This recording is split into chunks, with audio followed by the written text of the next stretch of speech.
money services business. A traditional MSB, people deposit funds with that MSB, but they're really depositing into the commercial bank that sits and supports that MSB. And that money actually is stored in the Federal Reserve System. It's protected, literally, in the Federal Reserve.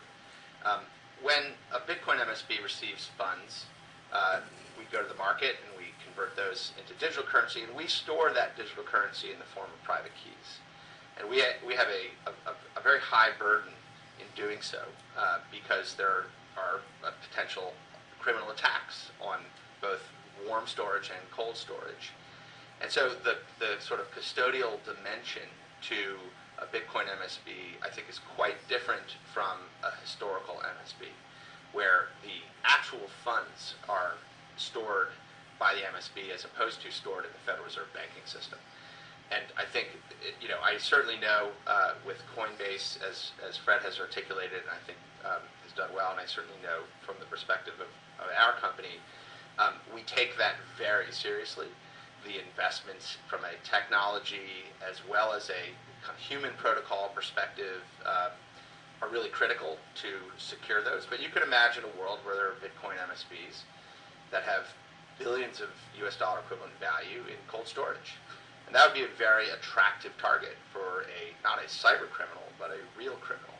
And those criminals aren't driving trucks into the Federal Reserve to go take money out, even though it's Die Hard 3 or whatever. But Die Hard 4, yeah.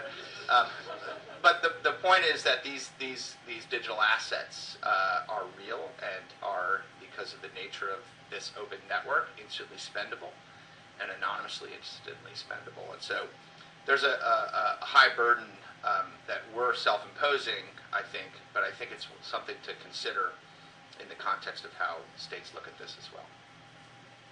Are insurance companies showing any interest? I know we've read in the press that there have been negotiations among some large ones, but do you think this will be an attractive product to insurance companies? Can they underwrite I think insurance companies will underwrite any risk depending on the price.